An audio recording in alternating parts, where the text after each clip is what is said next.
The chamber of the Galactic Council was designed to intimidate.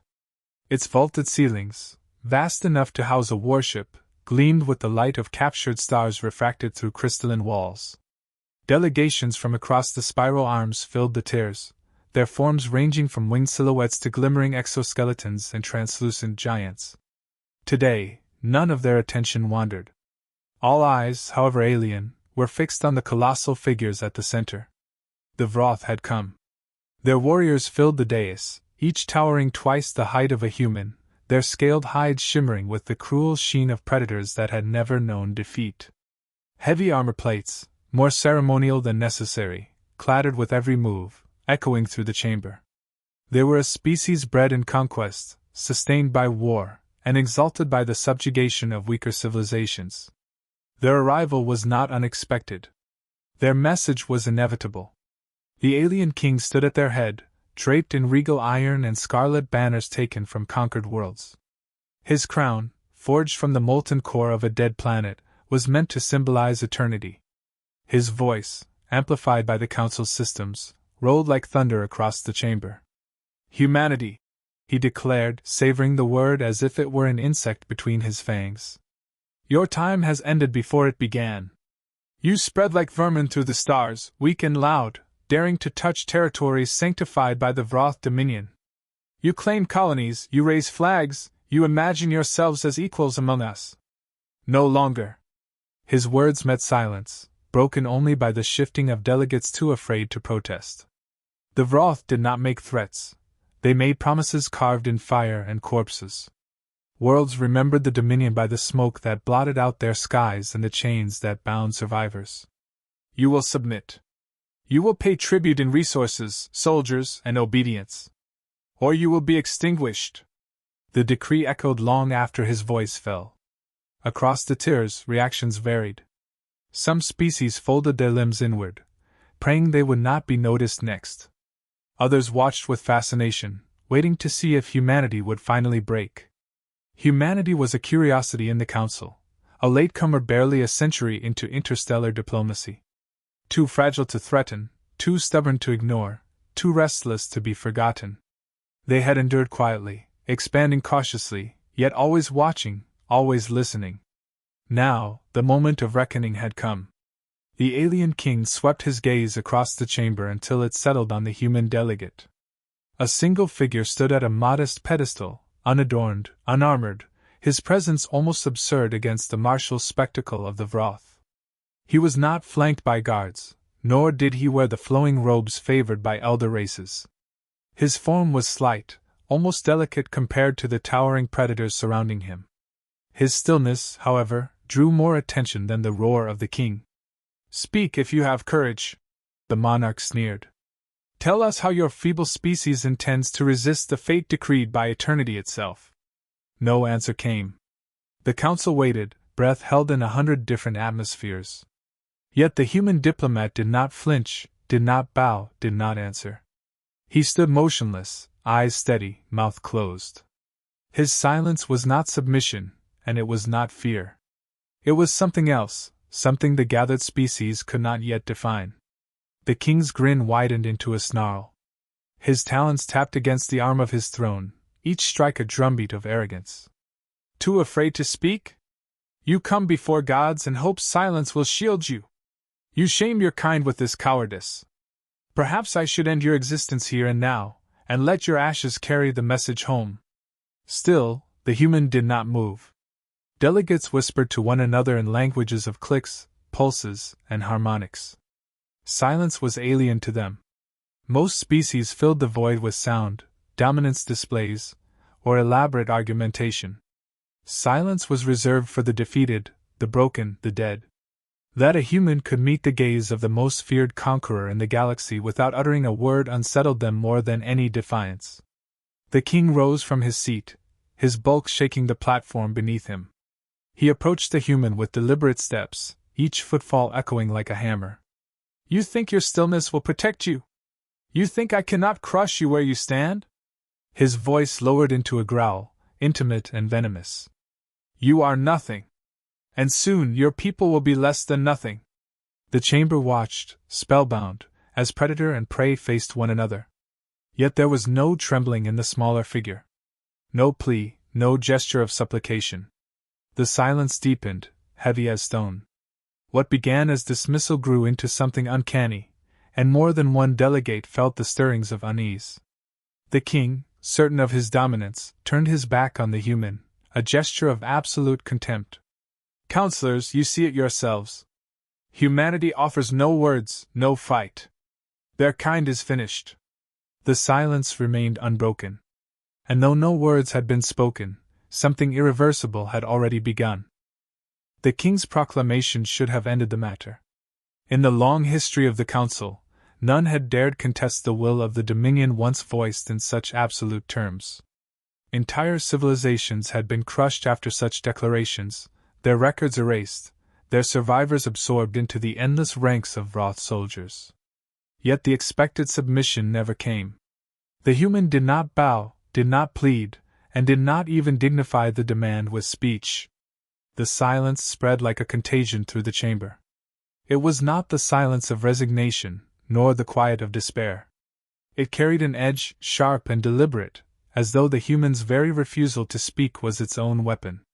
For beings raised in cultures of display and dominance, it was incomprehensible. The king's arrogance began to sound forced, as if he were speaking not to the council but to himself, desperate to fill a void that should not exist. One of the delegates, a crystalline being from the Tnail, whispered through the vibration of its facets, "Why does it not answer? Words are the currency of this place.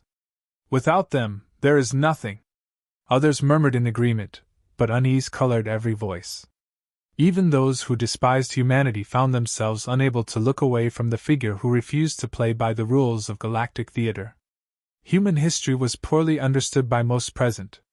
They had read reports, perhaps skimmed cultural archives, but the depth of that history defied summary. A species that had risen and fallen countless times, survived plagues, famines, wars that scarred continents, and still pressed forward with stubborn resolve. Where others saw fragility, humanity carried scars invisible to the casual eye. 1,000 tragedies had shaped them into something no simple classification could capture. This, the diplomat embodied, the patience to endure silence when provocation demanded noise. The king mistook it for weakness. His contempt grew louder with every word, his voice dripping with scorn. "This is the measure of your kind? A mute shadow pretending to stand among titans? You insult us by wasting the air of this chamber." He leaned closer, his teeth bared in a grin meant to terrify. "Perhaps your silence is wisdom. Better to say nothing than to reveal the pitiful truth of your species." Still no answer. The diplomat's eyes never wavered. No anger, no fear, no flicker of uncertainty crossed his face. It was this that began to gnaw at the council. Many had seen humans before, traders, explorers, the occasional officer. They spoke readily, argued passionately, carried themselves with a fire that seemed disproportionate to their size and influence. But here stood one who offered nothing, who denied the king the satisfaction of reaction.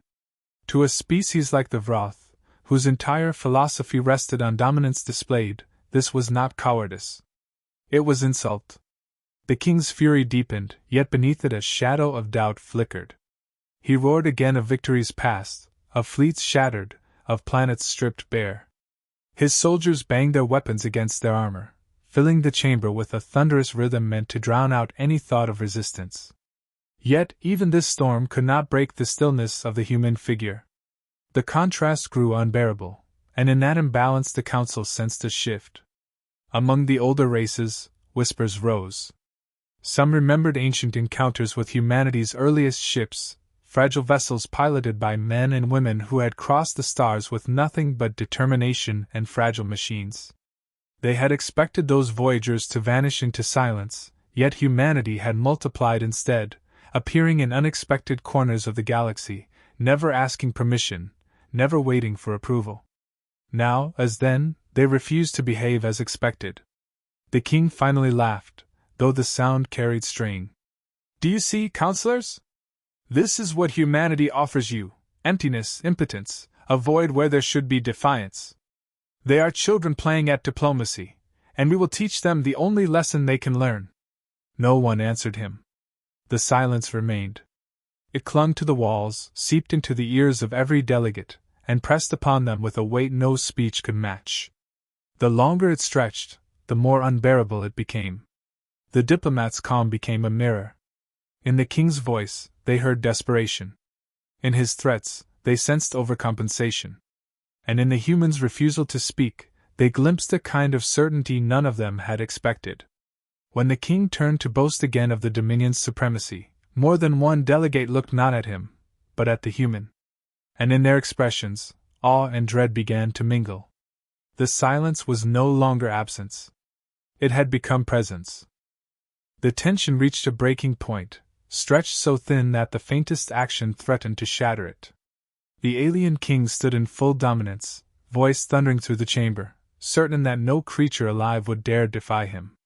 Yet, in his triumph he failed to see what the silence had already accomplished. The stillness was no retreat. It was preparation. When it came, it was not accompanied by warning or declaration. The human diplomat moved with the efficiency of inevitability. No flourish, no display, only a single precise act executed with the quiet certainty of someone who had already decided the outcome long before the meeting began. In one instant, the king loomed over his prey, in the next, he was undone. The chamber did not comprehend what had occurred. It took a breath, a heartbeat, before realization settled. The monarch of the Dominion, a being who had stood unchallenged for centuries, crumpled where he had once towered. No roar accompanied his fall. The end was silent, swift, and final. Shock paralyzed the council. Dozens of species, accustomed to endless speeches and ritual displays of dominance, sat frozen, unable to process a response. The human did not celebrate. He did not explain. He simply stood as he had before, unchanged, as though nothing more extraordinary had happened than the passing of a shadow. Outrage broke first from the Vroth warriors. They surged forward, but their fury was checked by disbelief. Their king had fallen without battle, without war, without a fleet engaged or an army deployed. The impossibility of it slowed their hands. If such a thing could occur here, in the heart of the council chamber, then none of them were beyond reach. The human's calm became more terrifying than any threat. There were no words to frame his deed, no justification or excuse. The absence of explanation forced every mind present to construct its own. For some, it was a message of defiance. Humanity would not bow, not to dominion or council. For others, it was a warning. The species that had endured endless conflict on their homeworld had brought that same ruthless precision to the stars. The silence deepened once again, now more dreadful than before. Every delegate could hear the thrum of their own hearts, the rasp of their own breath, each amplified by the absence of sound. 1,000 interpretations swirled, yet none dared to speak them aloud. To do so would be to draw the human's gaze, and no one wished to test what else he might be willing to do without hesitation. The Vroth guards tightened their grip on their weapons, torn between vengeance and terror. Their entire creed revolved around displays of power, and here they had witnessed their god-king stripped of his aura in less than a moment. The human had not shouted, had not fought, had not sought spectacle. He had simply acted, and by doing so revealed the Dominion's foundation to be hollow.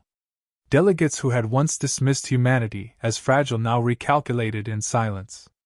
If one human could dismantle the most feared ruler in the galaxy with a single act, then what could an entire civilization accomplish if pressed to war? Their minds conjured images of fleets commanded by such individuals, armies built upon such resolve. The thought unsettled even those who had once welcomed the Dominion's rise. No one dared interrupt the stillness. The body of the fallen king remained where it lay, an unspoken symbol. The human diplomat stood motionless, expression unreadable, as if daring anyone to interpret the meaning. The absence of words became more profound than any speech, each second of quiet pressing like a weight upon the chamber. Some among the counselors lowered their eyes. Others stared at the human as though looking into a void that might expand to consume them all. In that moment, humanity's reputation transformed. No longer the latecomers, no longer the children of a blue world clinging to the fringes of relevance. They had become something else, something unpredictable, something dangerous. The king's downfall had not been a battle, nor a duel, nor a clash of fleets. It had been the choice of a single man who had spoken nothing, who had allowed silence to speak for him until silence became the executioner's blade. And still, the human did not utter a single word.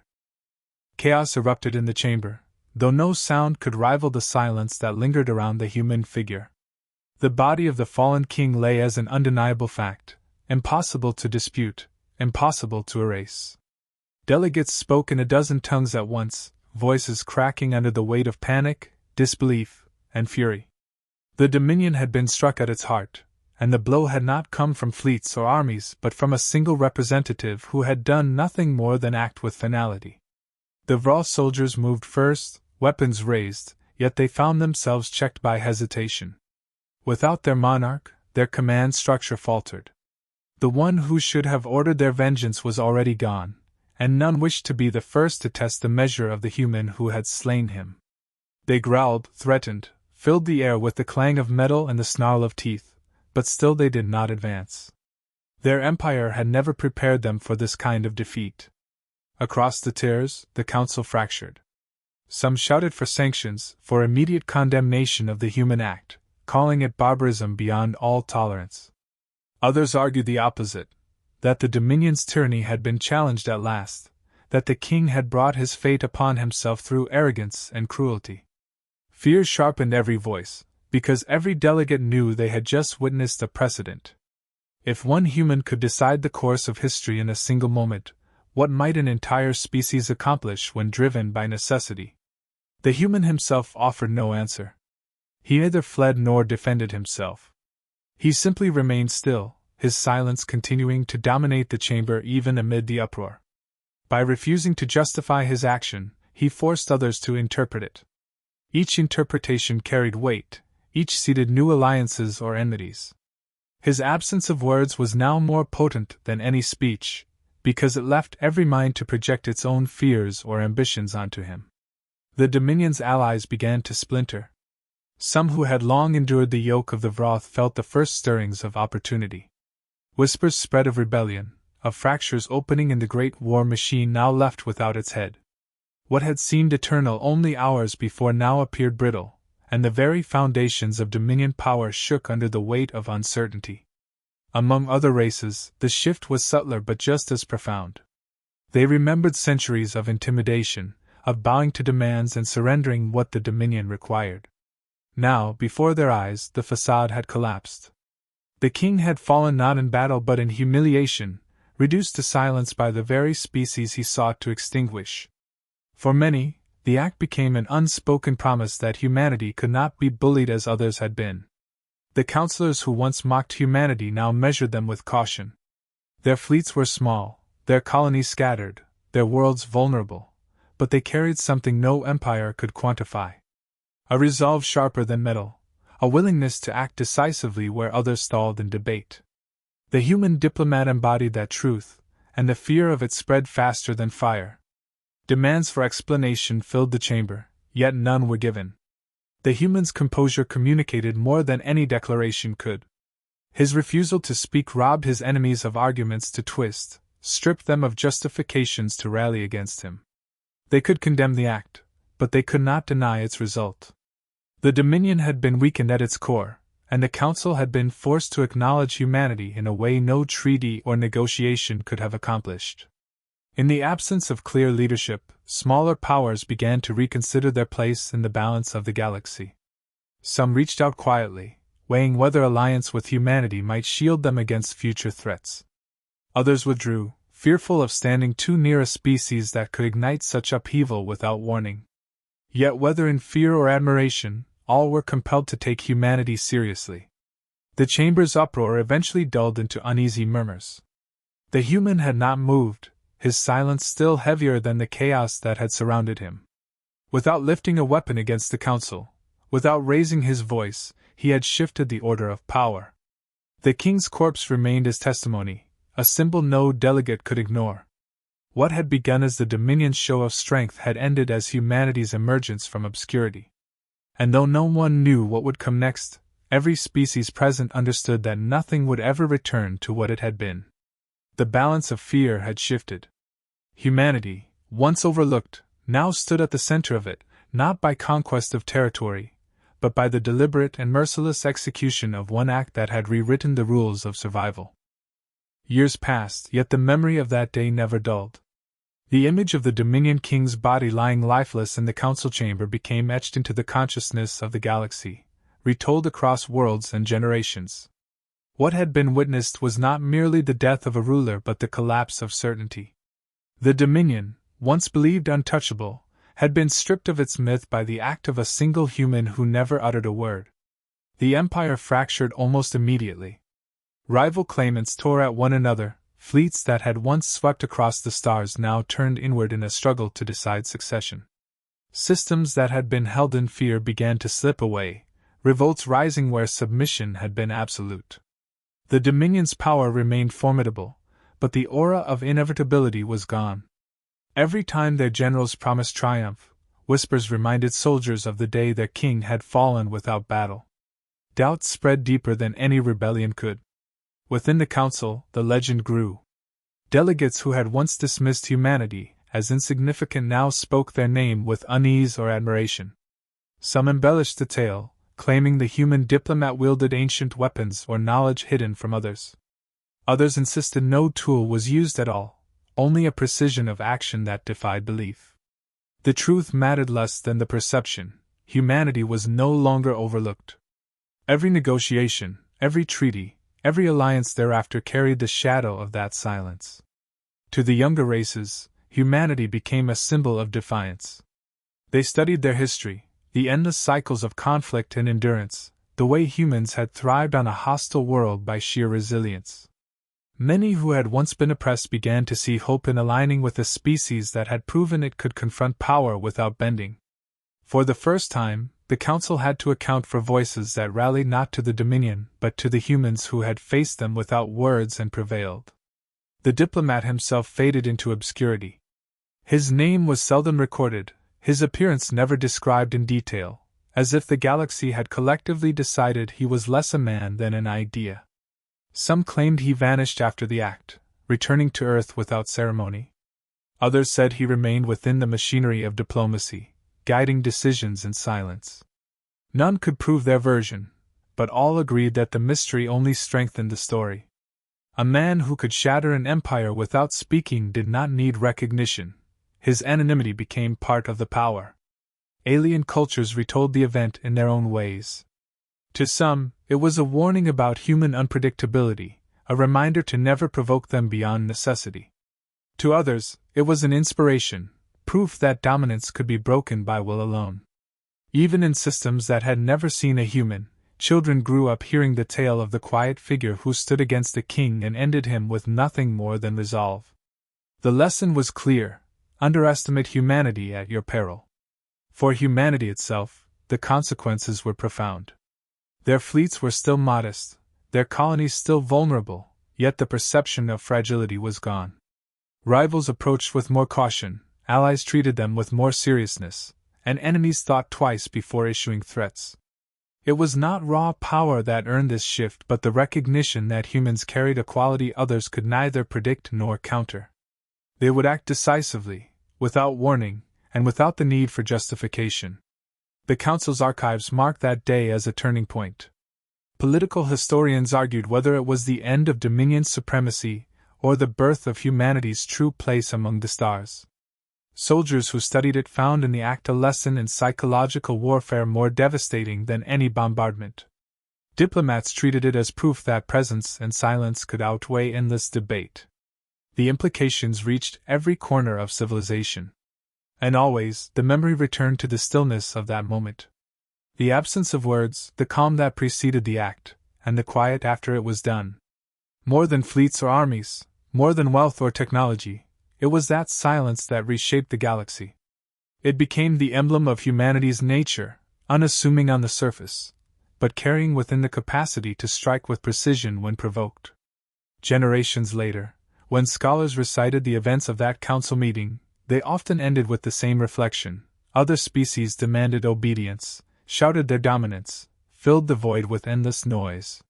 Humanity required none of it. They answered tyranny with stillness, met threats with patience, and when the time came, they acted. The galaxy learned that day that silence itself could be a weapon, and humanity had wielded it without hesitation. What began as an attempt to erase them had instead carved their place into history. From that day onward, no one doubted that humans belong, not at the edges of the galaxy, but at its heart, feared and respected in equal measure. And though the diplomat never spoke a word, his silence would echo for centuries, reminding all who remembered that when others demanded war, humanity's answer was far more final.